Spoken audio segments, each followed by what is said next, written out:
ہوں زحمتیں ایسے ہوں جب کہ نور عین حکم رسول کے خلاف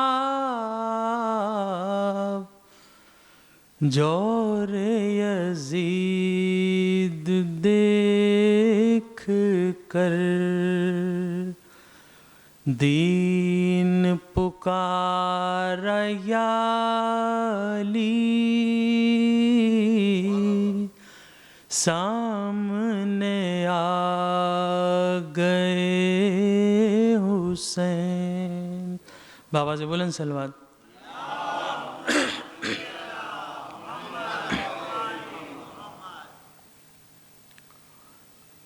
یہ کربلا کی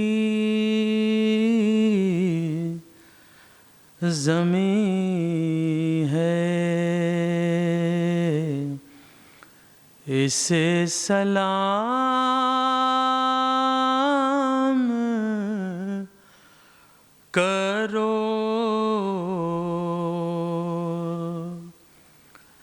ہے اس میں خون حسین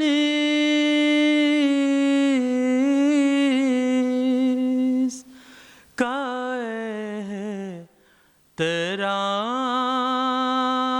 احترام کرو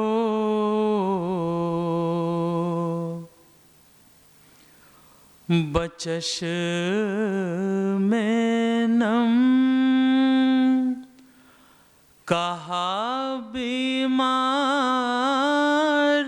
سے یہ زینب نے بچش میں نم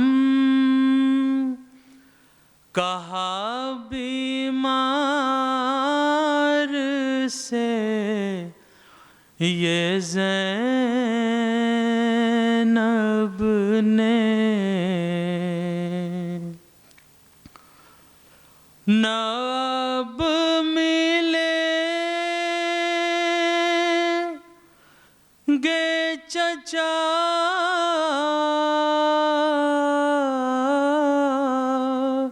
خری سلام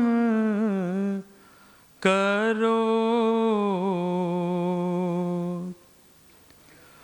وفا کے ہونٹوں پہ مہر سکوت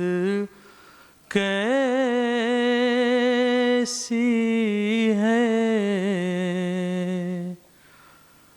حسین پاس ہے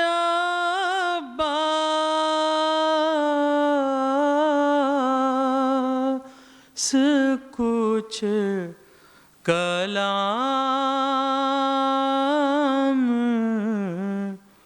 کرو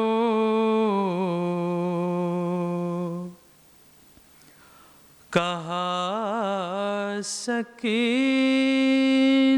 سے زینب نے لاش غازی پر ناب ملے گے چچا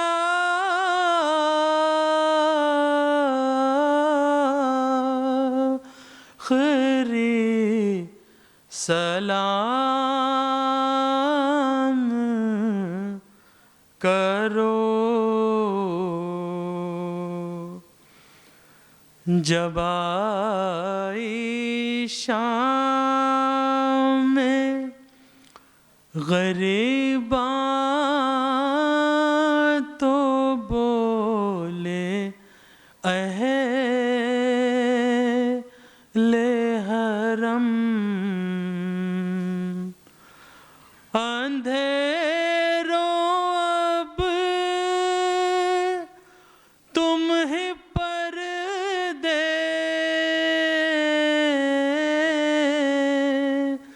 کا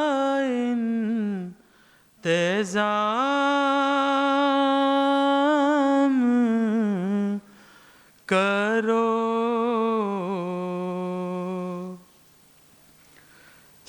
سکینہ مر گئی زینب نے آہ بھر کے کہا اسیروں ماتم بنت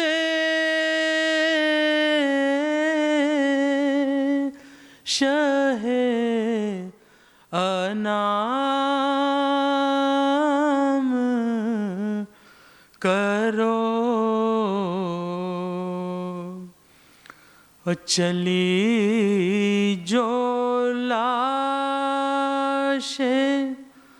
سکینہ تو چیخ اٹھیں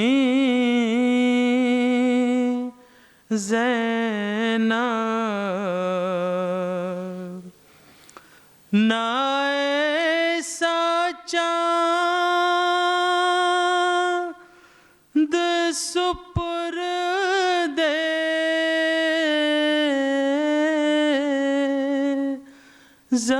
زمین شام کرو یہ کربلا کی زمین ہے اسے سلام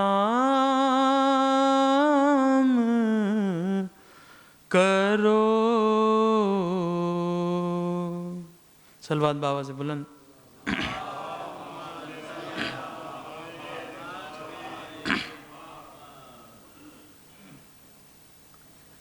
بابا سے بلند صلوات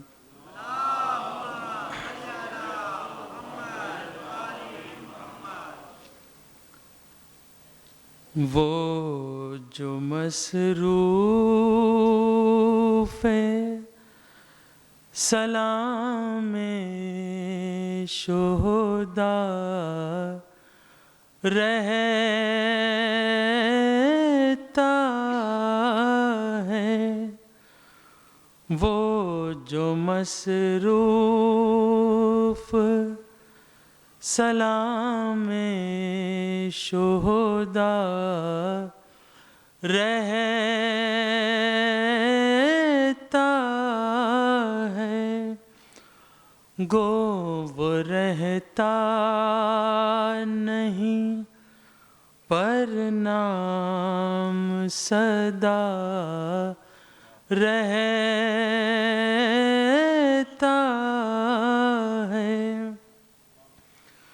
شمر کہتا تھا یہی ماں ہے علی اکبر کی جس کا ایک ہاتھ کلیجے سے دھرا رہتا ہے جس کا ایک ہاتھ کلیجے سے دھرا رہتا ہے یہ شرمندگی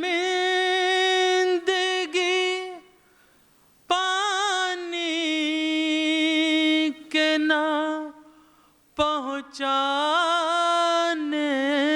کی نیزے پر بھی سر عباس جھکا رہتا ہے، نیزے پر بھی سر عباس جھکا رہتا ہے۔ شام ہوتی ہے تو اونٹوں سے اترتے ہیں حرم پر، سر شاہ تو نیزے پہ چڑھا رہتا ہے، پر سر شاہ تو نیزے پہ چڑھا رہتا ہے۔ روک کے یہ ہند کی بیٹی نے سکینہ سے کہا،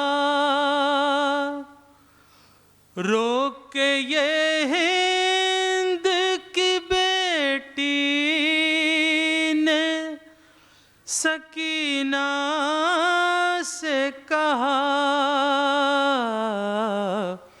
سر تیرا کس لیے ہر وقت کھلا رہتا ہے؟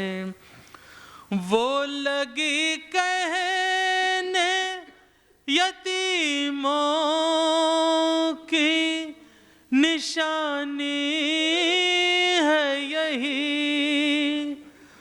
وہ لگی کہنے یتیموں کی نشانی ہے یہی، کرتبے وارثی بچوں کا پھٹا رہتا ہے، کرتبے وارثی بچوں کا پھٹا رہتا ہے، وہ جو مصروف سلام شہداء رہتا ہے، گو وہ رہتا نہیں پر نام سدا رہتا ہے۔ صلوات بآواز بلند۔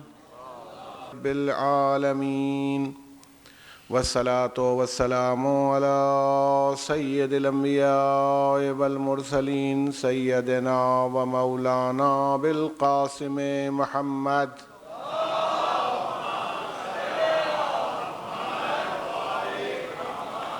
وأهل بيته الطيبين الطاهرين المعصومين المظلومين، استغفر الله الذي لا إله إلا هو الحي القيوم الرحمن الرحيم ذو الجلال والإكرام، واسأله أن يتوب علي توبة عبد ذليل خاضع فقير بائس مسكين مستكين مستجير، لا يملك لنفسه نفعا ولا ضرا ولا موتا ولا حياة ولا نشورا.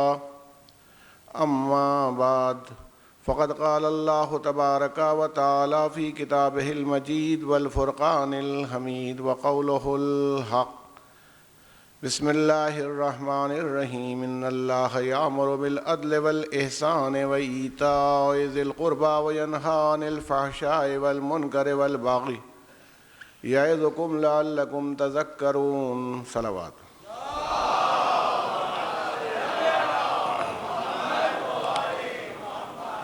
برادران ایمانی اور بزرگان محترم، قرآن مجید کی اسی آیہ کریمہ کے ذیل میں آپ سے گفتگو چل رہی ہے، جس میں پروردگار عالم کی طرف سے ہم سب کو جو حکم دیا جا رہا ہے کہ بے شک اللہ تمہیں حکم دیتا ہے، ان اللہ یامر بالعدل والاحسان، تمہیں حکم دیتا ہے عدل کرنے کا اور احسان کرنے کا، وَإِيتَاءِ ذِي الْقُرْبَى، آ جائیے ادھر آ جائیے، اور تمہیں حکم دیتا ہے، امر کرتا ہے تمہیں عدل کرنے کا، احسان کرنے کا، اور ذوی القربہ کے ساتھ، اپنے قریبی رشتہ داروں کے ساتھ سلوک کرنے کا، اچھا سلوک کرنے کا، وَيَنْهَى عَنِ الْفَحْشَاءِ وَالْمُنْكَرِ، اور تمہیں روکتا ہے، تمہیں منع کرتا ہے بے حیائی کے کاموں سے، لیوڈنس سے تمہیں روکتا ہے، اور جن چیزوں سے منع کیا گیا ہے جو منکر ہیں۔ اب یہ پوری ایک دنیا ہے منکر کی، جس چیز سے منع کر دیا جائے، وہ خالی شراب اور جوا نہیں ہے، ہر وہ چیز چھوٹی بڑی جس سے اللہ نے منع کیا ہے وہ منکر ہے۔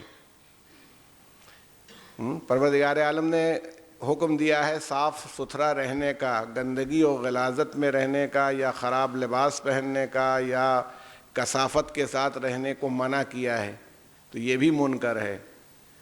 تو چاہے وہ، کیونکہ دیکھیے ایک ہماری بڑی پرابلم ہے دین کے معاملے میں کہ جب ہم امر بالمعروف اور نہی عن المنکر کی بات کرتے ہیں تو اس کو لے دے کر کے عبادتوں میں سمیٹ لیتے ہیں۔ مطلب ہر اچھی بات وہ ہے، یہ تو ہے ہی ہے، نماز پڑھنے کا حکم دینا، روزہ رکھنا، بس سمجھتے ہیں کہ امر بالمعروف، اچھی باتوں کا حکم دینا یہیں تک سمٹا ہوا ہے۔ نہیں، یہ بہت ہی پورے معاشرے سے جڑا ہوا سوال ہے۔ یعنی اچھی بات اگر ایک آدمی دوسرے آدمی کو بتائے کہ صفائی رکھو تو یہ بھی امر بالمعروف ہے۔ اگر یہ بتائے کسی آدمی کو کہ بھئی اپنے بچے کو پولیو ڈراپس پلاؤ تو یہ بھی امر بالمعروف ہے۔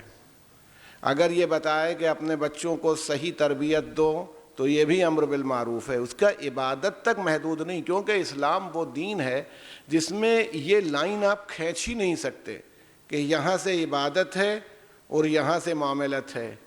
وہی چیز عبادت ہے، وہی چیز معاملت ہے، صرف انسان کی فکر کا فرق ہے۔ جہاں سے اس کی نیت اللہ کی خوشنودی ہو جائے وہی معاملت عبادت میں کنورٹ ہو جائے گی۔ صلوات بھیجے محمد و آل محمد۔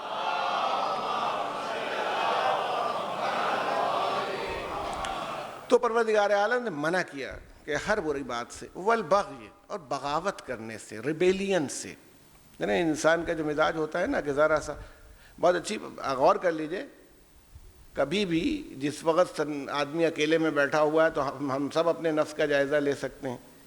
فرعون اور نمرود کو لوگ کہتے ہیں فرعون بہت برا تھا اور نمرود بہت برا تھا، جی سب کا وہی چاہتا ہے۔ فرعون بننے کا جی چاہتا ہے، نمرود بننے کا جی چاہتا ہے، بات یہ ہے کہ طاقت نہیں ہے۔ اگر طاقت ہوتی تو نہ جانے کتنے فرعون ہوتے۔ جس کو طاقت مل جاتی ہے، جس کو اقتدار مل جاتا ہے، وہ فرعون بن جاتا ہے۔ اہل بیت کا یہی کمال ہے کہ ان کے پاس طاقت اتنی ہوتی ہے جتنی کسی کے پاس نہیں ہوتی، اس کے بعد بھی فروتنی سے اپنے سر کو اپنے رب کے سامنے رکھ دیتے ہیں۔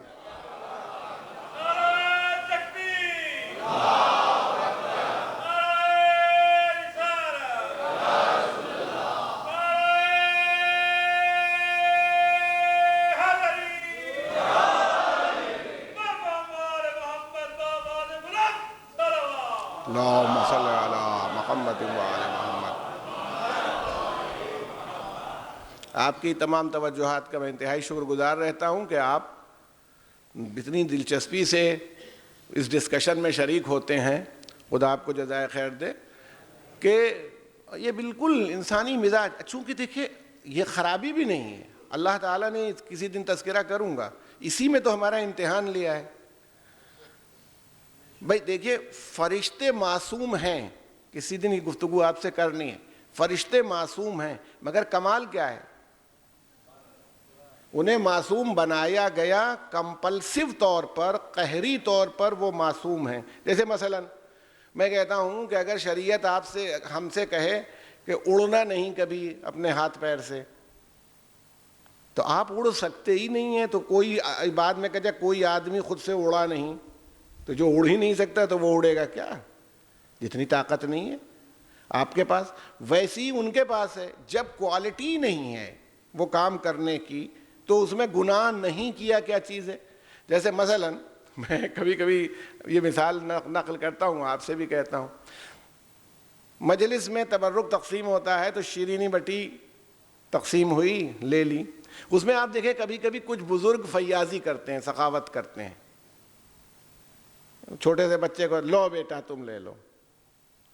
یہ اگر آپ پتہ لگے تو بعد میں پتہ چلے گا کہ یہ ڈائبیٹک ہیں.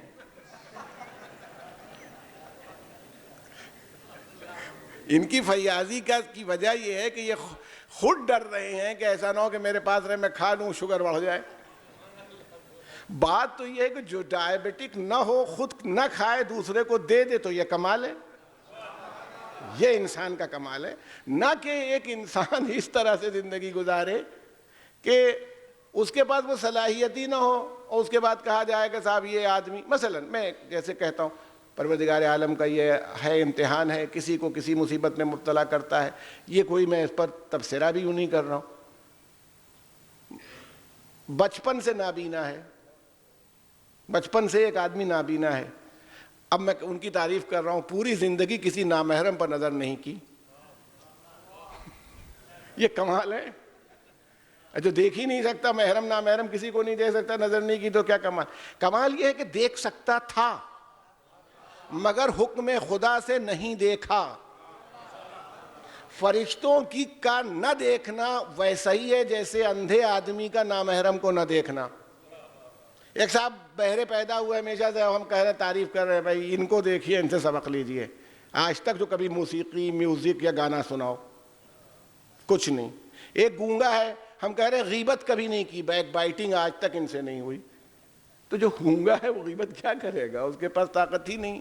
تو یہ صحیح ہے کہ اس نے گناہ نہیں کیا، ہم مانتے ہیں کہ اس نے اس گناہ سے بچ گیا اپنی اس کمزوری کی وجہ سے، مگر اس میں کوئی عبادت یا کمال بھی نہیں پیدا ہوا. انسان کا کمال یہ ہے کہ اس میں صفات ہوتی ہیں دونوں طرح کی جو اسے برائی کی طرف بھی ابھارتی ہیں. دیکھیں 13ویں پارے میں سورہ یوسف میں جنا ہے وما ابرئ نفسی ان النفس لامارۃ بالسوء الا ما رحم ربی. جناب یوسف کہہ رہے ہیں میں اپنے نفس کو برائی سے بری نہیں بتاتا، کیونکہ نفس کا تو کام ہی ہے کہ برائی کی طرف ابھارے. نفس کا کام ہے کہ انسان کو برائی کی طرف ابھارے. تو اگر دل میں برائیاں آئیں تو گھبرانا نہیں چاہیے کہ ہم کوئی ایسے بہت بیمار قسم کے آدمی ہیں کہ دل میں ہمارے برائی پیدا ہوتی رہتی ہے، کیونکہ یہی امتحان ہے. الا ما رحم ربی، سوائے اس کے کہ جس کے اوپر میرے رب کا رحم ہو جائے، یعنی اسے توفیق ہو جائے، سمجھ جائے کہ ایسا نہیں کرنا چاہیے. اس کے بعد فرمایا ان ربی غفور الرحیم، اور بے شک میرا رب غفور بھی ہے رحیم بھی ہے. یعنی میں اس کا ترجمہ اپنی طرف سے یوں کر دوں کہ اگر غلطی ہو بھی جائے تو پھر میرا رب وہ ہے جو مغفرت بھی کرنے والا ہے اور رحم کرنے والا بھی ہے. صلوات بھیجے محمد و آل محمد.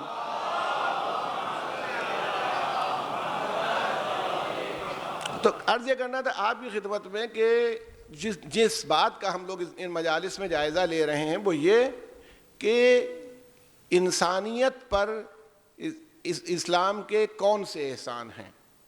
احسان اسلام انسانیت پر کیا ہے؟ کیونکہ میں نے آپ سے کہا دنیا میں بہت سے مذاہب آئے اور انہوں نے اپنا اپنا کام کیا. ہر مذہب اچھی بات سکھانے کے لیے آتا ہے، مگر پریکٹیکلی کیا وہ سکھا پاتا ہے یا پیش کر پاتا ہے یا اس کا اثر ہوتا ہے؟ بھئی ہم کسی پر اعتراض نہیں کر رہے، لیکن آپ بتائیے کہ عیسائیوں نے یہ تصور جو پیدا کر لیا اونچ نیچ کا، کون بڑا ہے کون چھوٹا ہے، یہ تو ہندوستان تک میں انہوں نے اپنی حکومت کے دوران لکھ رکھا تھا the dogs and colored people are not allowed. کتے اور کالے ہوٹل میں داخل نہیں ہو سکتے. جو انسانوں کو اتنا افریقنز کو اپنے برابر نہیں سمجھتے صرف رنگ کے کم ہونے کی وجہ سے. تو کہنا یہ ہے کہ دنیا کے مذہب ہوں گے، یہودیوں کے یہاں بھی یہی ہے کہ وہ اپنے کو کچھ سپیریئر سمجھتے ہیں، سب سے اوپر اور عرف و اعلیٰ وہی ہیں. دیکھیے اسلام نے انسانیت پر یہ احسان کیا کہ تمام انسانوں کو یہ بتایا تم بھائی ہو ایک دوسرے کے، سب ایک دوسرے کے بھائی ہو. کیوں؟ تم میں کوئی دیکھو فرق نہیں ہے، ایک مرد سے اور ایک عورت سے تمہیں پیدا کیا ہے. ایک مرد آدم سے پیدا ہوئے، ایک عورت سے پیدا ہوئے. اب جغرافیکل ریزن سے، کلائمیٹک ریزن سے کوئی گورا ہو گیا، کوئی کالا ہو گیا. اچھا جس چیز میں ہمارا کوئی دخل نہ تھا، بھی ایک میرا قد کم ہے مان لیجئے، تو اس میں میری کیا غلطی ہے؟ ایک صاحب کا قد بہت لمبا ہے اور وہ اپنے اوپر فخر کر رہے ہیں، تو ان کا کوئی کمال نہیں لمبا ہونے میں. بات تو یہ ہے کہ قرآن نے کہا اس میں کوئی بڑائی نہیں ہے. اِنَّ أَكْرَمَكُمْ عِندَ اللَّهِ أَتْقَاكُمْ، بے شک تم میں وہ بزرگ ہے، وہ مکرم ہے جو اللہ سے زیادہ ڈرنے والا ہو، جو زیادہ متقی ہو، وہ ہے. صلوات بھیجتے محمد علیہ.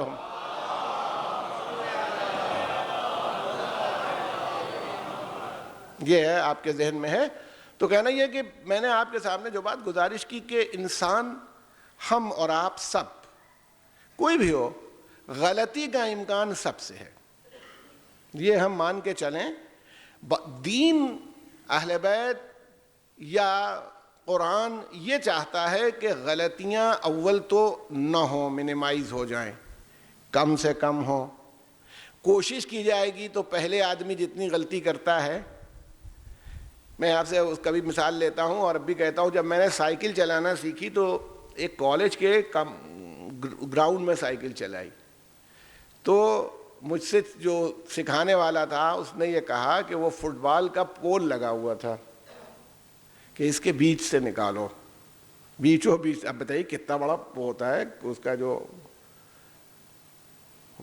تو اب ہم نے نکالنے کی کوشش کی اور بعد میں لڑے جا کے اسی سے.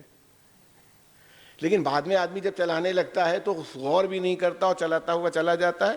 تو جو پہلے دن غلطی ہو جائے، دیکھیں امیر المومنین علی ابن ابی طالب علیہ الصلوۃ والسلام،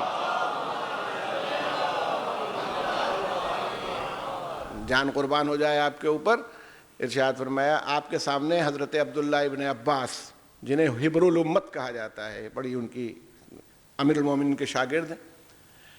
عبداللہ ابن عباس سے کسی نے پوچھا زہد کیا ہے، تقوی اور زہد کیا ہے؟ تو ارشاد فرمایا تقوی کو ہم کہ بھئی تقوی کیا ہے، پرہیزگاری کیا چیز ہے. کسی آدمی نے پوچھا کہ کس کو متقی کہیں؟ کہا یوں سمجھو جیسے تمہارے ساتھ، تمہارے سامنے ادھر بھی کانٹے دار جھاڑیاں ہیں اور ادھر بھی، اور بیچ میں بالکل ایک پتلا سا راستہ ہے. تمہیں ایسا چلنا ہے اس راستے کے اوپر کہ نہ جھاڑی سے ادھر سے چھونے پاؤ کہ تمہارے کانٹے دار جھاڑی لگنے پاوے، نہ ادھر سے کانٹے دار جھاڑی لگنے پائے. اس راستے پر اس تلے چلے جاؤ، یہ متقی ہو. تب جیسے ہی عبداللہ ابن عباس نے یہ بات کہی، امیر المومنین نے ارشاد فرمایا یہ تمہارا تقوی نہیں ہے، یہ ہمارا تقوی ہے. کہ ہم اگر راستے پر چلیں عصمت کے ساتھ کہ نہ جھاڑی ادھر سے جسم کو چھونے پائے اور نہ ادھر سے کانٹے لگنے پائیں، ہم راستے سے گزر جائیں، یہ ہمارا تقوی ہے. تو عبداللہ ابن عباس پوچھنے لگے کہ مولا پھر عام آدمیوں کا، ہم لوگوں کا تقوی کیا ہے؟ کہا تمہارا تقوی یہ ہے کہ جیسے راستے پر پھسلن ہے، وہاں پر سلپری ہے راستہ، بارش میں جیسے ہو جاتا ہے، پھسلن ہے، تم چل رہے ہو تو کوشش کرو گرو نہیں، لیکن اگر گر جاؤ تو پڑے نہ رہو، فوراً کھڑے ہو جاؤ. یعنی گویا اگر پہلے کوشش کرو کہ غلطی نہ ہونے پائے، گناہ نہ ہونے پائے، اور ہو جائے تو پھر اس گناہ میں نہیں کہ اب یہ تو ہو ہی گیا ہے، فوراً کھڑے ہو جاؤ، توبہ سے اپنے کو مضبوط کرو اور پھر اس راستے پر چلنے کی کوشش کرو تاکہ نہ گرو. یہ تمہارا تقوی ہے. گویا مولا یہ مان کے چل رہے کہ غلطی کے امکانات ہیں، چانس ہے، مگر غلطی ہو جائے تو غلطی پر اصرار نہ ہو بلکہ اس کی اصلاح کی کوشش ہو. صلوات بھیجے محمد و آل محمد.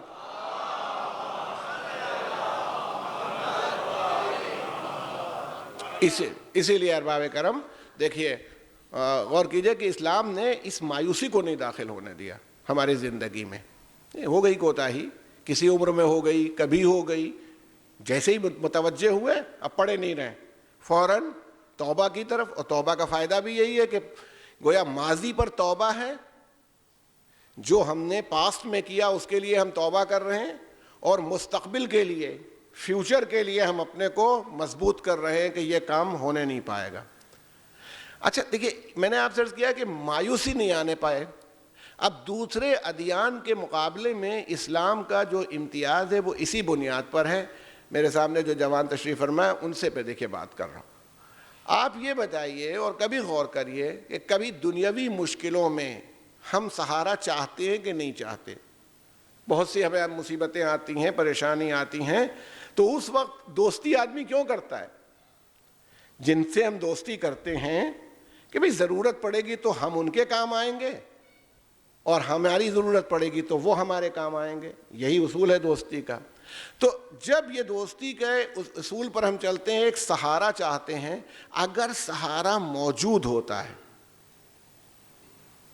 تو بالکل پریشانی. دیکھیں میں اپنی مثال لیتا ہوں, جب میں دبئی آتا ہوں تو میں پریشان رہتا ہوں جب تک میں ایئرپورٹ کے باہر نہ آ جاؤں, کیونکہ سہارا باہر ہے, اندر نہیں ہے. لیکن جب میں کراچی چلتا ہوں تو بالکل پریشان نہیں ہوتا. اس لیے پریشان نہیں ہوتا کہ وہ بلانے والے اپنا اتنے مضبوط لوگ ہوتے ہیں کہ وہ دلی ایئرپورٹ سے اپنا پروٹوکول لگا دیتے ہیں. ادھر دہلی ایئرپورٹ پر میں پہنچوں گا کاؤنٹر پر, وہیں سے ان کا پروٹوکول شروع ہو جائے گا, اور جب جہاں بھی جاؤں گا وہاں سے وہ آدمی موجود ہے, وہی پاسپورٹ لیے ہوئے, وہی سامان دلاتا ہوا, جب تک وہ صاحب معاملہ کے حوالے نہ کر دے تب تک نہیں. اب آپ فائدہ سمجھے کہ علی وقت آخر جو آتے ہیں تو اس کا فائدہ کیا ہوتا ہے؟ اگر یہ ہوتا ہے کہ بھئی علی سے, حضرت علی سے ملاقات ہوگی میدان محشر میں جب حساب کتاب ہونے لگے گا, تو یہ خطرہ بنا رہتا کہ یہاں سے, مولا نے کہا نہیں مرتا کوئی مشرق سے لے کے مغرب تک مگر مجھے دیکھتا ہے. تو جب چاہنے والا یا مولا کو اس وقت دیکھے گا تو اطمینان ہو جائے گا, ہیں سوال کے موقع پر ہیں, جس موقع پر صراط پر گزرنے کا موقع آیا تو دینے کے لیے ہیں, جب صراط سے گزار دیا تو میدان محشر میں ہیں, جب کوثر پر پہنچے تو ساقی کوثر کی صورت میں کھڑے ہوئے ہیں. صلوات بھیجے محمد علیہم.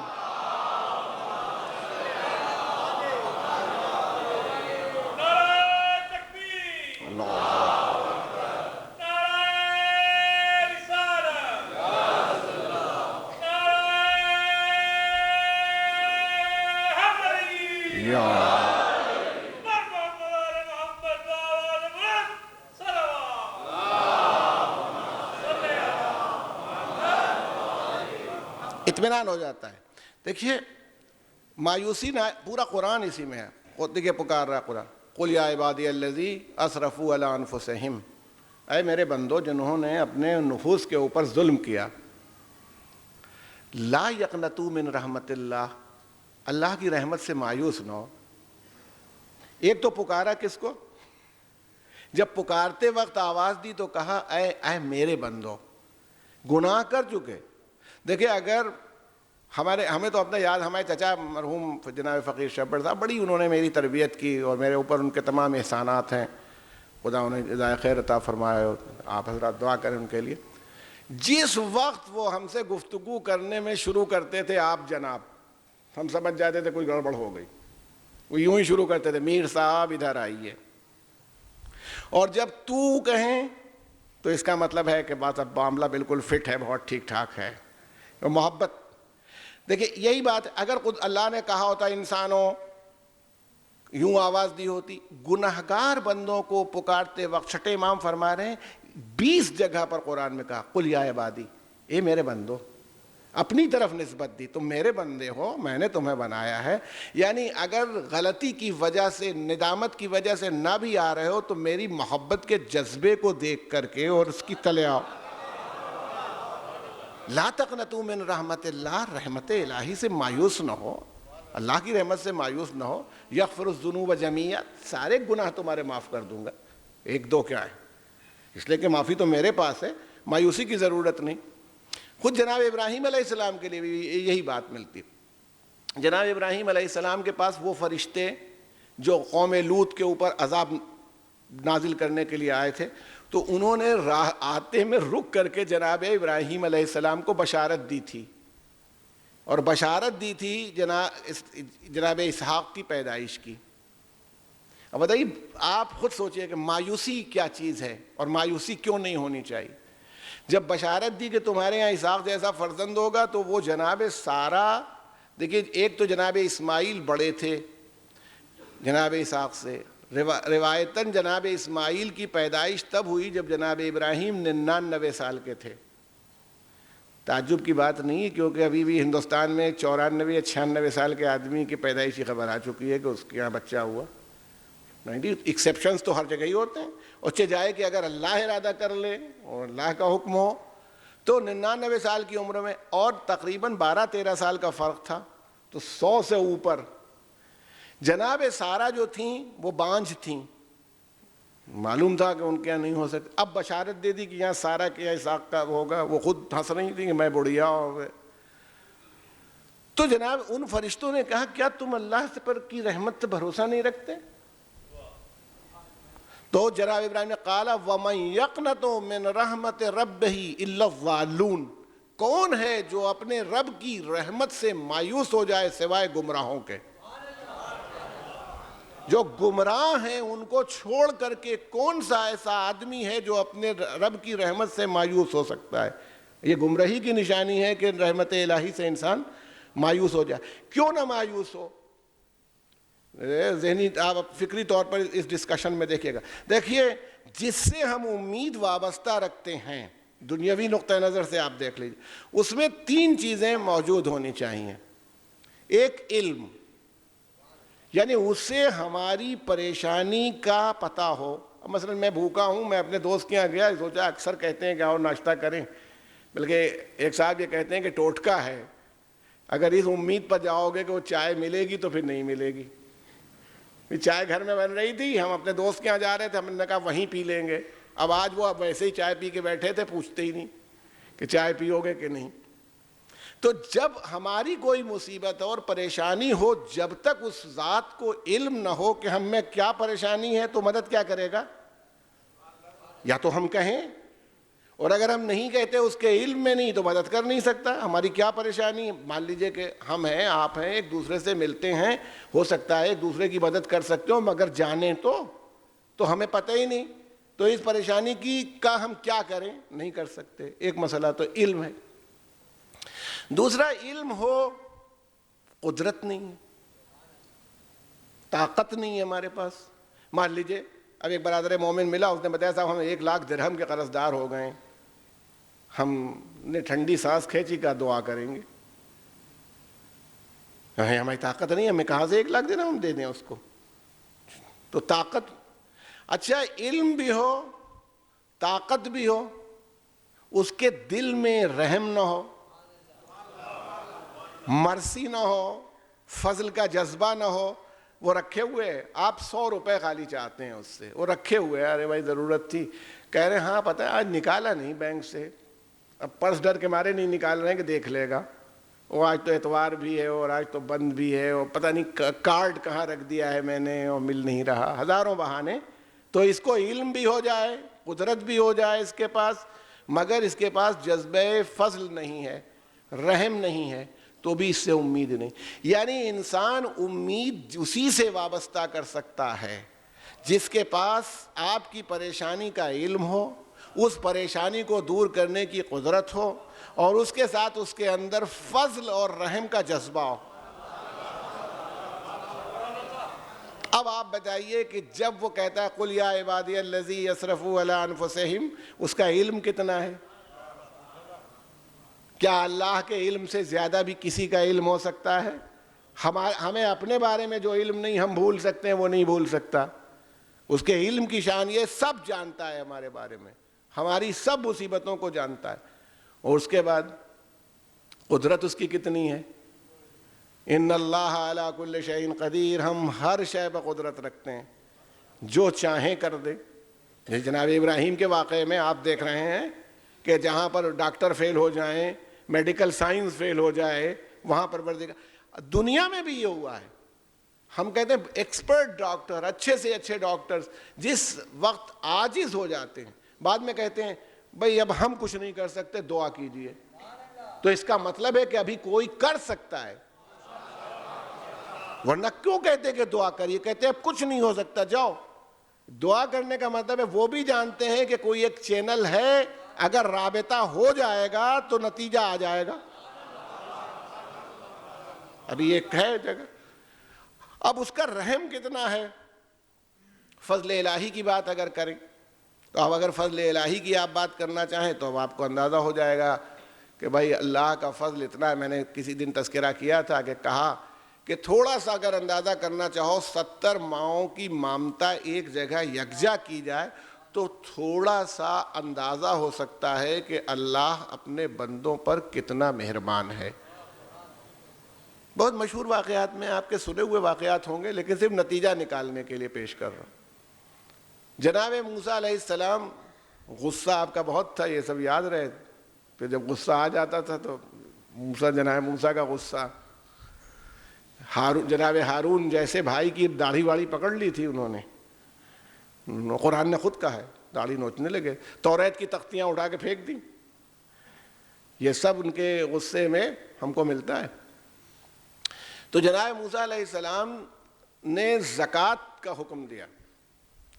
قارون ان کا فرسٹ کزن تھا جو بہت بڑا آدمی تھا، بڑا پیسے والا تھا. اس نے کیلکولیٹ کیا، یہاں تو بلینز کا معاملہ ہو گیا، یا بلین کیا اور بھی ہوگا، کیونکہ وہ جس کے خزانوں کی کنجیاں اونٹوں کے اوپر لادی جاتی ہوں تو کتنا خزانہ ہوگا، کتنا سونا ہوگا. اس نے حساب کتاب کیا. اس نے کہا تو بڑی مشکل ہے، مگر ہم امتی ہیں تو دینا تو پڑے گا ہی. انہوں نے کہا کہ یہ نبی ہیں، اگر ایسا الزام لگا دیا جائے کہ یہ اپنی مصیبت میں خود ہی پھنس جائیں تو یہ سب زکوٰۃ وکات ختم ہو جائے گی. تو کیسے ان کو مصیبت میں ڈالا جائے؟ انہوں نے سب سے اچھا الزام کیا ہوتا ہے، ایک عورت کو تیار کیا کہ جب یہ واز دیتے ہوں تو تم ان کے اوپر الزام لگاؤ. وہ بھائی جب واز شروع کیا جناب موسیٰ نے، وہ عورت پیسے لیے ہوئے تھی، وہ کھڑی ہوئی اور قارون نے کہا آپ واز تو بعد میں دیجیے گا، پہلے ذرا دیکھیے یہ عورت کیا کہتی ہے آپ کے لیے. تو جناب موسیٰ نے ایک بار اس کو دیکھا اور کہا بتا کیا کہہ رہی ہے.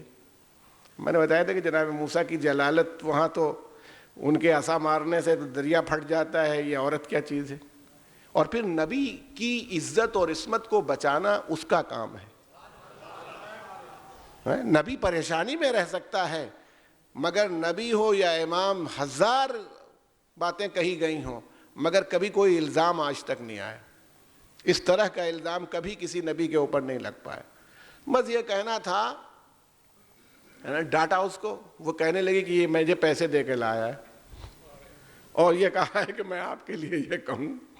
جناب یہ بھاگا، قارون بھاگا اور اپنے محل میں جو اس کی کوٹھی ووٹھی رہی ہوگی داخل ہوا اور دروازے سب بند کروا دیے. جناب موسیٰ چلے، بس انگلی سے اشارہ کرتے تو دروازہ کھلتا تھا. اور جناب موسیٰ کے اشارے سے تو ہر نبی کے اشارے سے دروازہ کھل سکتا ہے، جبکہ جناب موسیٰ کی تو ماں کا معجزہ ہے کہ جناب موسیٰ کی ماں کا نام اگر تالے کے اوپر لے لیا جائے تو تالا اپنے آپ کھل جائے گا. اور شاید اسی لیے پوشیدہ رکھا گیا ہے کہ چوروں کو پتہ نہ چلے. اس میں ایک معجزہ ہماری شہزادی کونین جناب فاطمہ زہرا سلام اللہ علیہ. داستانہائے شگفت علامہ دستغیب کی کتاب ہے، اس میں ہے کہ ایک طالب علم، دینی طالب علم نجف میں، وہ بیچارے کہیں سے نماز پڑھ کے آئے، اب چابی نہیں مل رہی، کنجی نہیں مل رہی، بہت پریشان ہوئے. تو وہ ڈھونڈا گیا، وہ تالا کیسے کھولیں، کمرے میں حجرے میں کیسے جائیں. تو ان میں سے ہی ایک طالب علم نے یا ان کے استاد نے، مجھے اس وقت ذہن یاد نہیں کس نے، اس نے یہ کہا، بس اتنا کہا کہ جناب موسیٰ کی ماں کا معجزہ یہ ہے، ان کے نام کا معجزہ یہ ہے کہ ان کی ماں کا نام لیا جائے تو تالا کھل جائے. سید تھے، کہنے لگے کیا میری جدہ ماجدہ جناب فاطمہ زہرا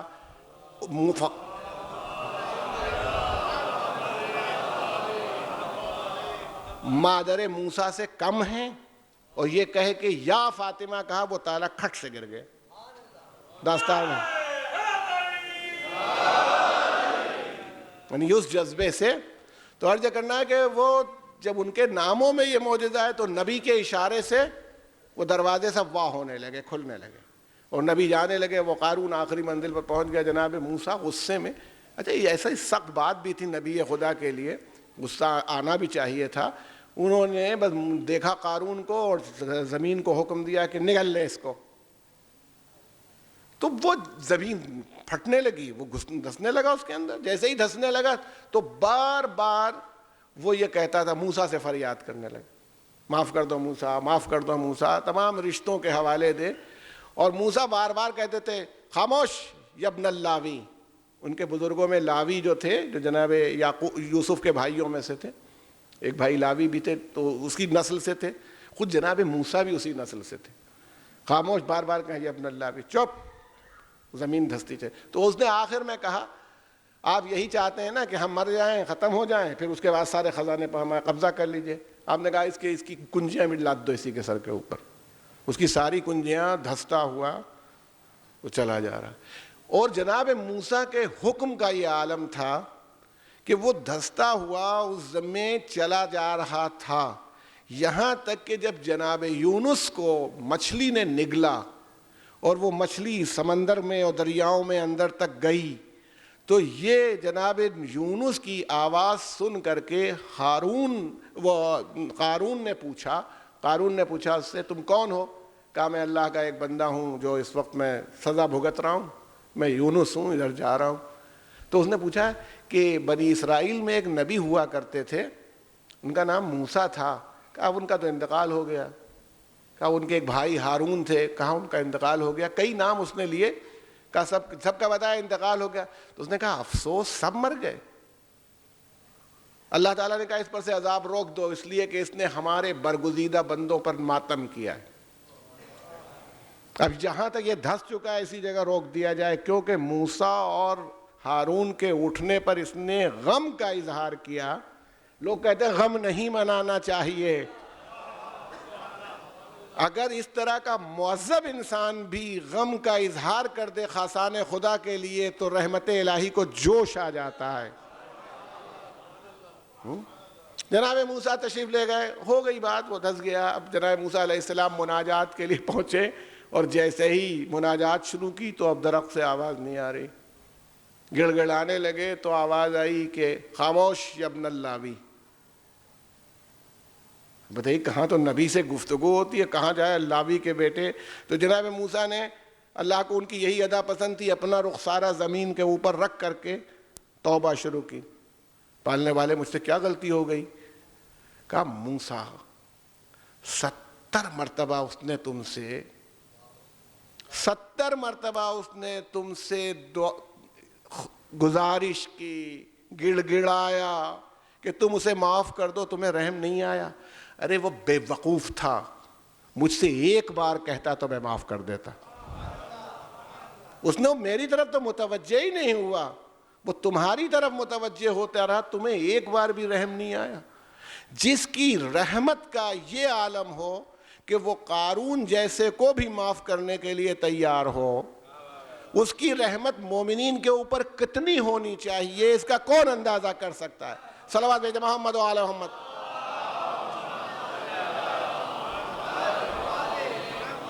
یہ صاحبان نظر بیٹھے ہوئے آپ دیکھ لیجئے گا کہ ہر منزل پر اس کی رحمت بہانے تلاش کرتی رہتی.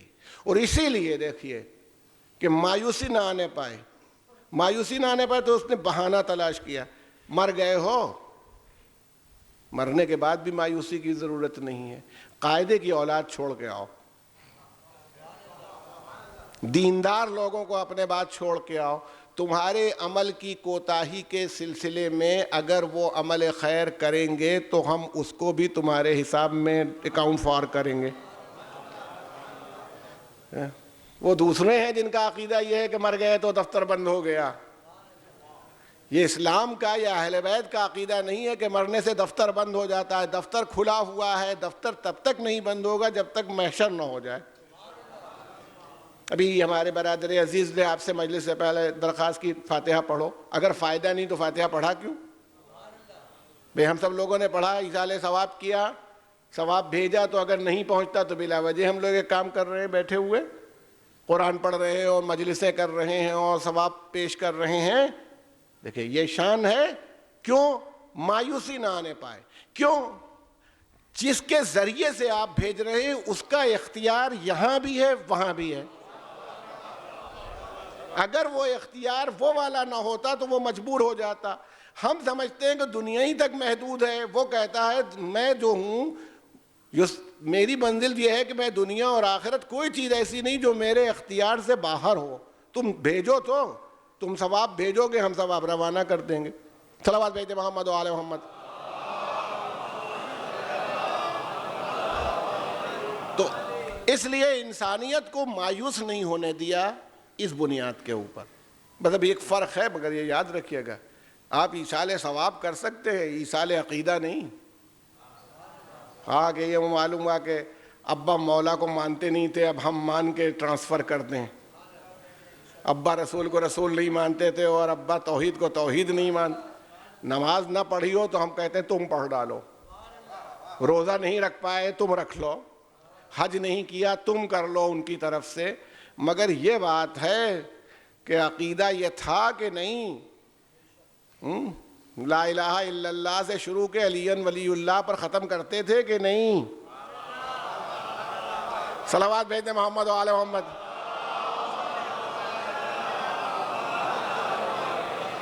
اس کا ایصال نہ ہوگا. کوئی آدمی ایصال کرنا چاہے تو قدرت ماننے کو تیار نہیں. عقیدے میں پکے رہے ہوں، اصول میں پکے رہے ہوں. اگر فروع میں کمزوری اور غلطی ہو گئی اور موقع نہیں ملا تو موقع ہے، کر لو. اب اس سے زیادہ دیکھیں مایوسی نہیں آنے پا رہی. ہمارا عزیز رخصت ہو گیا، پریشان ہے، مر گیا، ہمیں مایوسی نہیں. ہم عمل کر دیں، ہم لگ جائیں. یا صحیح ہمارے پاس نہیں، ہماری جماعت ایسی ہے. ارے بھائی جب ہم لوگ قرآن پڑھتے ہیں یا فاتحہ پڑھتے ہیں تو جملہ مومنین و مومنات، نہ کوئی جغرافیکل بارڈر ہے، نہ کوئی ٹائم بیریئر ہے کہ اس صدی والے، کہ 1000 سال پہلے والے، کہ 2000 سال پہلے والے. تمام مومنین و مومنات کو ہم ثواب بھیجتے ہیں. گویا بس یہ چاہتے ہیں کہ رشتہ وہی رکھنا مولا سے جو ہم رکھے ہوئے ہیں. باقی ہم تمہیں پہچانتے ہو نہ پہچانتے ہو، مولا کا رشتہ کافی ہے. صلوات بھیجتے محمد و آل محمد.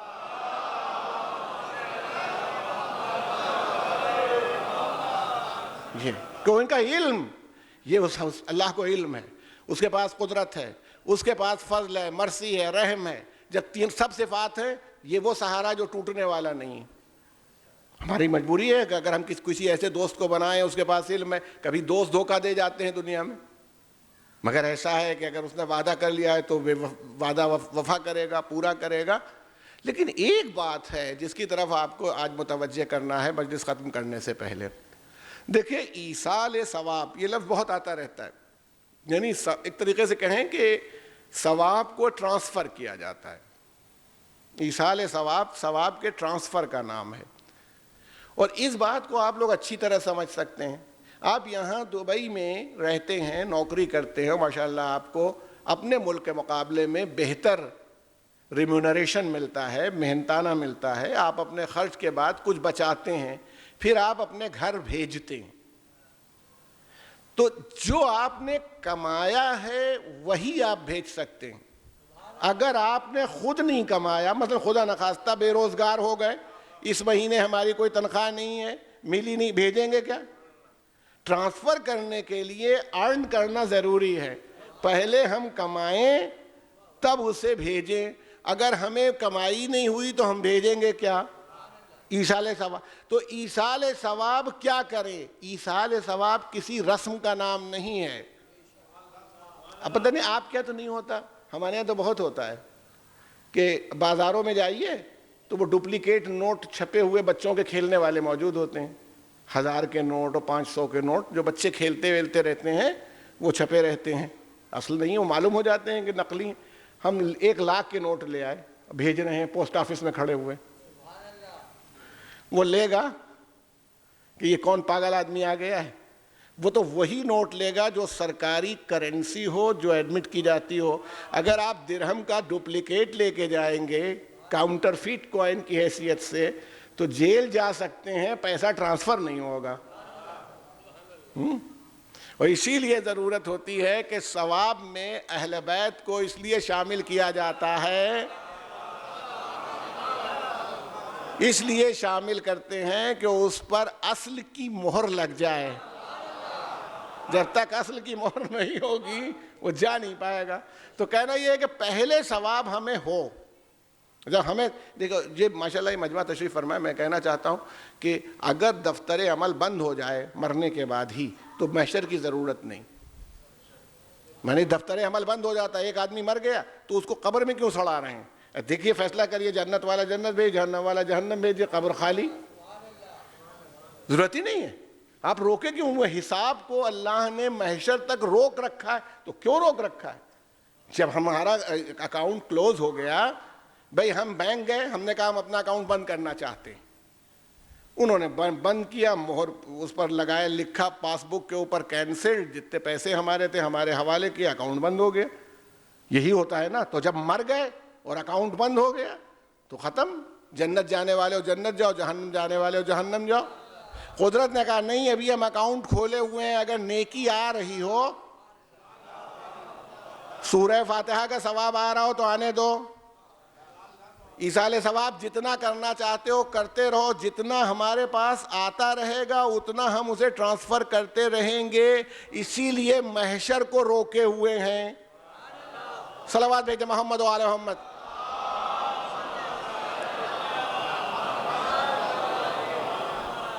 اب یہ رکا ہوا ہے محشر, لیکن ایصال ثواب کریں کیسے؟ اچھا بہت سے لوگ یہ بھی ہے کہ کبھی کبھی یہ سب بھی اڑاتے ہیں نا, بہت زور دیتے ہیں کیا مردہ روٹی کھاتا ہے, اور کیا مردہ پراٹھا کھاتا ہے, اور کیا مردہ کباب کھاتا ہے, اور کیا مردہ, جس پر جیسے فاتحہ ہوتا ہے تو کیا ہوتا ہے بھئی, جو اچھے کھانے پکائے جاتے ہیں کھڑے ہو کے فاتحہ ہوتا ہے, وہ کسی غریب کو دیا جاتا ہے. وہ کہتے ہیں مردہ تو نہیں کھاتا یہ. تصور, یہ اپنی اصلاح کی بھی ضرورت ہے اس معاملے میں, اور دوسروں کو جواب دینے کی بھی ضرورت ہے. تو ہم بھی کہتے ہیں, لیکن اس کو آپ اچھی طرح سمجھ سکتے ہیں. جب آپ یہاں سے اپنے ملک میں پیسہ ٹرانسفر کرتے ہیں تو آپ کیا کرتے ہیں؟ ایکسچینج جاتے ہیں, اس کو درہم دیتے ہیں, اس کو اکاؤنٹ نمبر بتاتے ہیں, وہاں درہم جاتا ہے یا آپ کی کرنسی جاتی ہے؟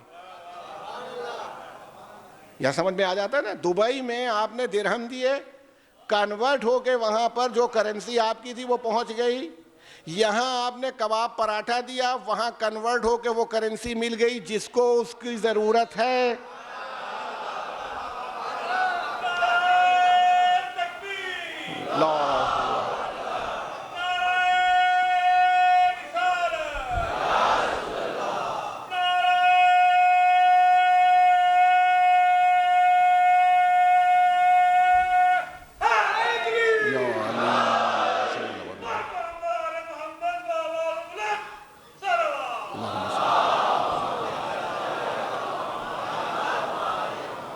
جو چیز آپ وہاں ضرورت ہے وہ پہنچے گی.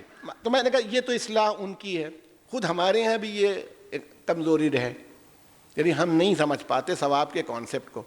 ہمارے ایک دوست ہے, ان کے بڑے بھائی کا انتقال ہوا, اس واقعے سے آپ سمجھیے گا. ایک دن ان کا فون آیا میرے پاس چہلم سے پہلے کہ یار ایک بڑی مصیبت ہے. کیا ہوا؟ کہنے لگا وہ گاؤں میں ایک خاتون ہیں, وہی محتاج ہیں, چھوٹی سی جگہ ہے, کو تو کھانا وانا جو ہوگا اور کپڑے وپڑے سب انہی کو جائیں گے. اور سمجھ, تو میں نے کہا چل ٹھیک ہے. کہنے لگے کہ وہ بھائی کا 12 نمبر کا جوتا ہے. اب وہ خاتون کو 12 نمبر کا جوتا دیں گے, وہ بیچاری کیا پہنیں گی, وہ کیا کریں گی؟ اب دیکھیں ہوتا کیا ہے نا, جب ہم لوگ ثواب ایصال کرنے لگتے ہیں تو جب ہوتا ہے تو بھائی کپڑے ہوں گے, اور اس کے ساتھ جانماز بھی ہوگی, اور قرآن بھی ہوگا, اور کھانا بھی ہوگا, اور سب اس کے ساتھ, تو پورا وہ بنا کے جوتا. میں نے کہا ایک بات تو اب تم اچھی طرح سمجھ لو کہ تمہارے بھائی میدان محشر میں بھی ننگے پیر ہی آئیں گے, جوتا نہیں پہنیں گے. اور اگر جوتا پہن کے وہ آ گئے تمہارے یہاں گھر میں تو تم گھر میں رہ نہیں پاؤ گے, پھر خوف سے تم خود ہی بھاگ جاؤ گے. تو تم اگر چپل دینا ہی چاہتے ہو تو اس بیوی سے پوچھ لو کہ اس کے پیر کی ناپ کیا ہے, اس کو چپل دے دو, اس کو جوتی دے دو کہ جوتی تم دینا چاہتے ہو. لباس دوسرے جو مردانہ لباس ہے وہ اس خاتون کے لیے بیکار ہے, اس کے پہننے کے لیے لباس دے دو. دیکھیں نا, ہمارے تصور بھی یہی پیدا ہو رہا ہے کہ وہ جوتا پہن کے ٹہل رہا ہے مردہ, اس سے اچھا قبر میں اس کے رکھ دو جوتا, وہاں تک جانے کی کیا ضرورت ہے اپنا. تو غور فرمائیے گا کہ یہ صورتحال جو پیدا ہوتی ہے وہ ہماری غلط فکر کی وجہ سے ہوتی. اچھا پھر دیکھیں, ثواب قدرت تبھی عطا کرتی ہے اور کسی بندے کو ثواب تبھی دیتی ہے جب اس کی نیت پاکیزہ ہو. یہ میں نے کہا نا, پہلے ثواب ارن کرنا پڑے گا, یہ مذاق کی صورت نہیں ہے کہ ہم سمجھتے ہیں ثواب ہو گیا.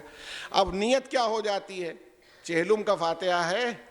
اب نیت یہ ہے کہ بھائی لوگ آئیں گے, کھڑے ہوں گے, تو اب مٹھاس کئی قسم کی رکھی جائے, نہیں تو کہیں گے بھائی کو تو چاہتے ہی نہیں تھے, ابا کو تو چاہتے ہی نہیں تھے. اب معلوم ہے کئی قسم کی مٹھاس رکھی گئی. یہ بھی نہیں پوچھ رہے ہیں جو جس کو جائے گی وہ ڈائبیٹک تو نہیں ہے کہ ثواب کے بجائے عذاب ہونے لگے, مر جائے گا وہ. ہو سکتا ہے ہارٹ پیشنٹ ہو, آپ ماں چکنا کھانا اس کو بھیج رہے ہیں. تو ثواب حاصل کرنے کے لیے اس کی ضرورت دیکھیے نا, نمائش نہیں. یعنی میں تو اپنے یہاں اپنے علاقوں میں دیکھتا رہتا ہوں, اتنا کھانا بھیجا جاتا ہے جو ایک آدمی نہیں 10 آدمیوں کے لیے کافی ہے. اس کے پاس نہ فریج ہے, اس کے پاس گرمی کے زمانے میں رکھنے کے لیے جگہ نہیں ہے, ایک وقت سے دوسرے وقت کھائے گا تو ہیضہ ہو جائے گا اس کو, تو وہ کھانا کیا کرے گا, پھینکے گا. اگر اس کے بجائے عقل لگائی گئی ہوتی کہ بھئی اس کو گیہوں دے دو, اس کو چاول دے دو, اس کو آٹا دے دو, اس کو پیسے دے دو, تو شاید گاؤں میں اگر ایک محتاج ہو تو اتنے لوگ مر جاتے ہیں کہ سال بھر اس کا خرچ اپنے آپ چل جاتا. لیکن ہم نہیں سمجھ پاتے ہمیں کیا دینا چاہیے. ہم ایصال ثواب کا ایک تصور رکھتے ہیں کہ یہ سب ہونا چاہیے. وہ ہمارے وطن میں ایک صاحب تھے, خیر وہ بیچارے محتاج بھی انتقال کر گئے, وہ شاید مومنینی کی وجہ سے مر گئے, کیونکہ ہارٹ وہ اتنا چکنا کھانا مستقل کھانے سے کیا ہوگا آدمی کا. تو وہ میں نے کہا بھی تھا لوگوں سے, مرا اچھا اس میں کیا ایک لوٹا رکھا جاتا ہے, پتہ نہیں یہاں کیا قاعدہ ہے, ایک لوٹا, ایک جانماز, ایک قرآن. اب بتائیے جب اس کو ہر 10ویں دن یا مہینے میں کوئی نہ کوئی فاتحہ ہے تو وہ کتنے قرآن پڑھے گا, ہر قرآن سے بیٹھ کے پڑھے گا.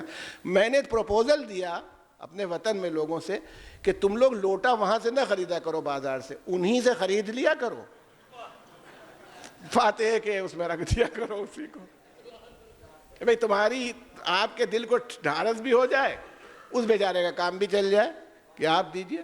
کیوں, یہ ہماری خود غلط فکر ہے. ثواب حاصل کرنے کے لیے عقل کی ضرورت ہے.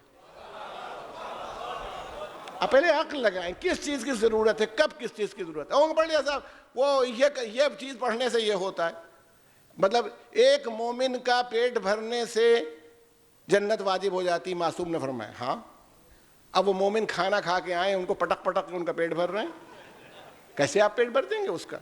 وہ غریب مومن ہو, محتاج ہو, اس وقت وہ بھوکا نہیں ہے, وہ بیچارہ آیا ہے کہ صاحب مجھے میرا پیٹ خراب ہو گیا ہے, مجھے دوا کے پیسے دے دیجئے. ہم کہہ رہے ہیں معصوم نے فرمایا پیٹ بھرنے سے جنت واجب ہو جاتی ہے, تو ہم تو نہیں, وہ مومن ہی جنت میں جائے گا.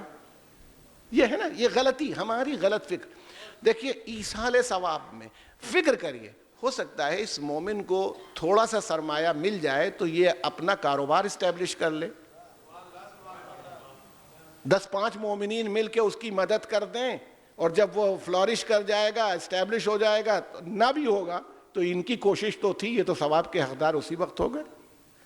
ہو سکتا ہے ایک مومن کو دوا کی ضرورت ہو, ایک مومن یا مومنہ کو کتاب کی ضرورت ہو. میں ایک شہر میں, اب نام نہیں لوں گا, وہاں شہر کی بلا وجہ بے ادبی ہو, وہ کسی ایک آدمی کی وجہ سے میں آج سے حیرت زدہ رہ گیا. ایک خاتون کا چہلم تھا, تو ان کے شوہر نے ہم کو بلایا تھا مجلس چہلم کے لیے, بعد میں فاتحے میں کھڑے ہوئے تو اس میں کنگھی, آئینہ, چوٹی, فیئر اینڈ لولی کریم, وہ اس میں عورت کی تصویر بنی ہوئی, یا فاتحہ ہم پڑھ رہے ہیں. اب بتائیے یہ جو کریم لگی ہے, ایک محتاج عورت, اس کا بیچاری کا صبح و شام کا کام نہیں چل رہا, وہ یہ کریم لگا کے کیا کرے گی؟ یا یہ سوچ رہے ہیں کہ میری بیوی کریم لگائیں گی قبر میں, یہ ہماری غلط فکر ہے. ہمیں یہ دیکھنا ہے اس کی ضرورت دیکھو، اپنی نہیں. ایک قصبے میں فاتحہ ہو رہا تھا، مولانا قلب صادق صاحب قبلہ نے لطیفہ سنایا، خود اس سے پڑھا بھی تھا کہیں. کہنے لگا وہاں بیڑی کا بنڈل رکھا ہوا تھا، فاتحے میں بیڑی کا بنڈل بھی. تو کہنے لگے، وہ پوچھنے لگے کہ میں نے کہا کہ اس میں ماچس نہیں ہے، اس میں ماچس نہیں ہے. کہنے لگے آگ والی چیز فاتحے میں نہیں رکھی جاتی. مولانا کو سمجھایا تو مولانا نے کہا کہ اگر مرحوم بیڑی جلانے کے لیے وہاں چلے گئے تو پھر وہاں سے واپسی نہیں ہوگی. صلوات بھیجتے محمد و آل محمد.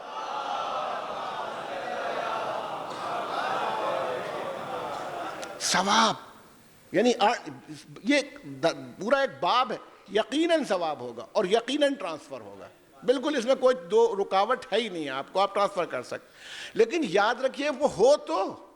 جب ایک خالی رسم ہے جو انجام دی جا رہی، کبھی نمائش کے لیے، کبھی بغیر سوچے سمجھے، اچھا چلیے اس رسم کو بھی کر لیجئے.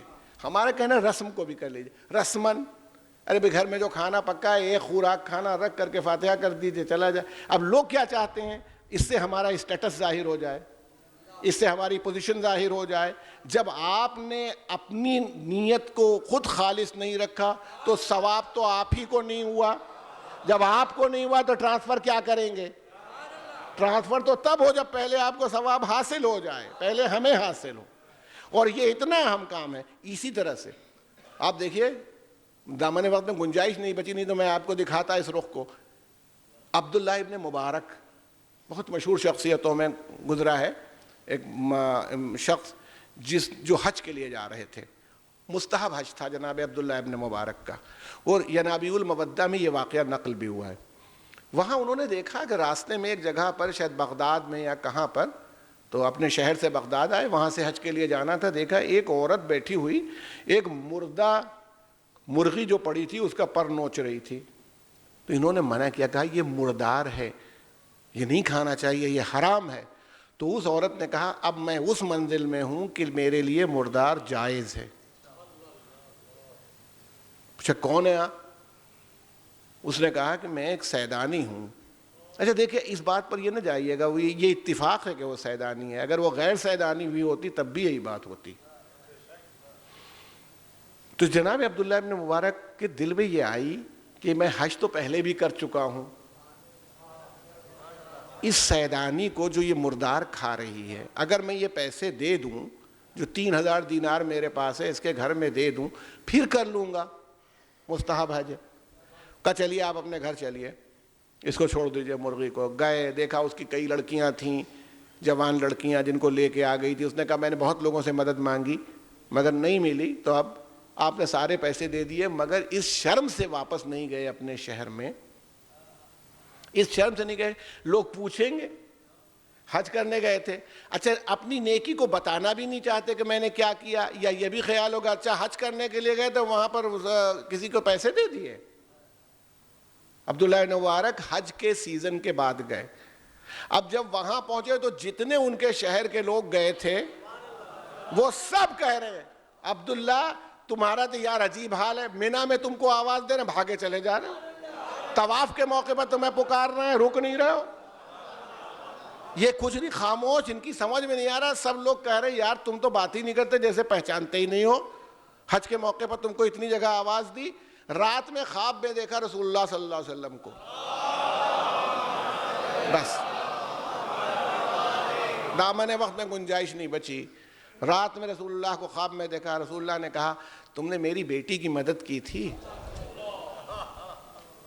اس لیے اللہ تعالیٰ نے ایک فرشتے کو تمہاری صورت میں یہ حکم دیا کہ وہ تمہاری طرف سے حج ادا کرے، اور یہ قیامت تک تمہاری طرف سے ہر سال حج کرتا رہے گا.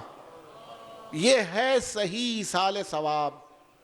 اگر انسان ثواب حاصل کر لے تو جدھر چاہے اس ثواب کو بھیج سکتا ہے. بس اب دامن وقت میں گنجائش نہیں بچی. انشاءاللہ اگر اس موضوع میں کچھ ضرورت ہوگی تو میں پھر عرض کروں گا آپ کی خدمت میں. مگر اتنا میں کہتا ہوں کہ یہ سیدانی 3 دن کی بھوکی اور پیاسی نہیں تھی.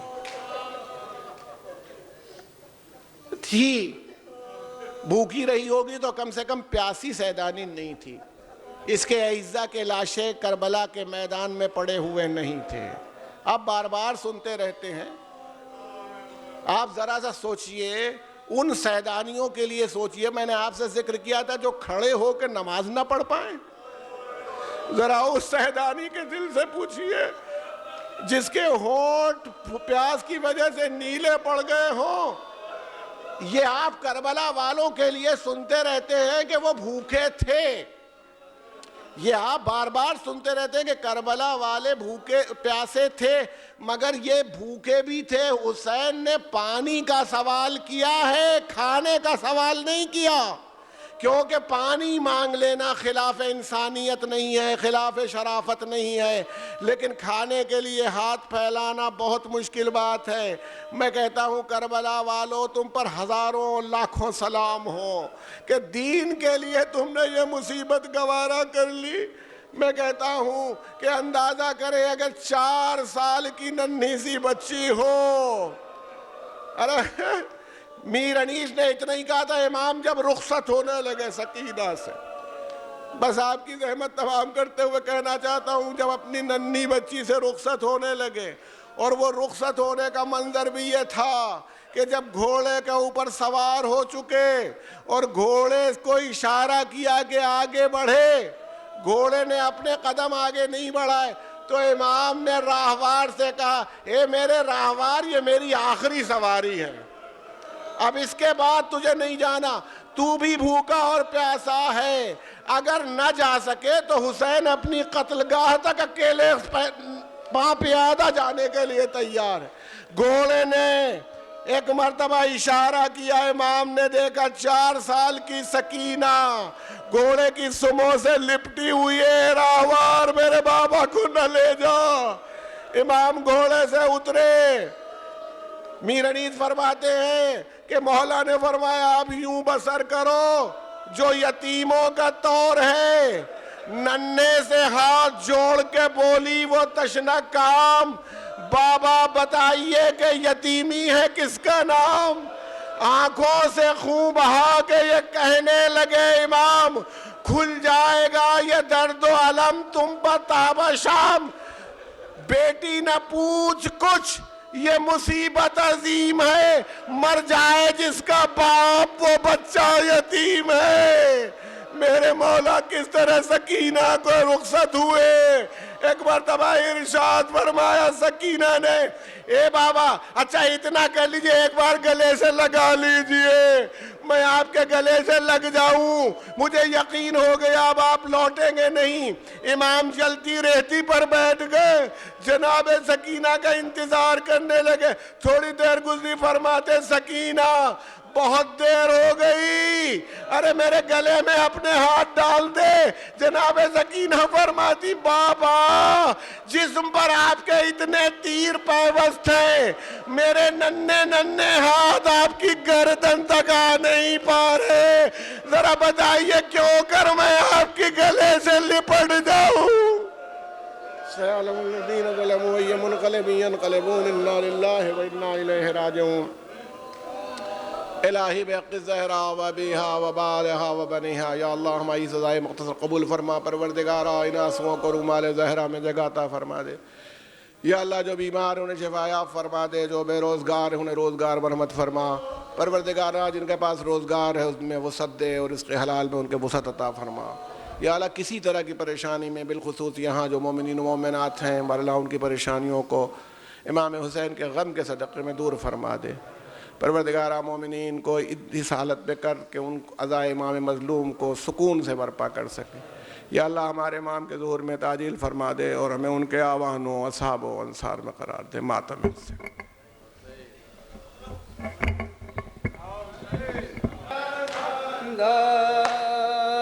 وہ خون میں ڈوبا ہوا لاش علی اکبر, وہ خون میں ڈوبا ہوا لاش علی اکبر.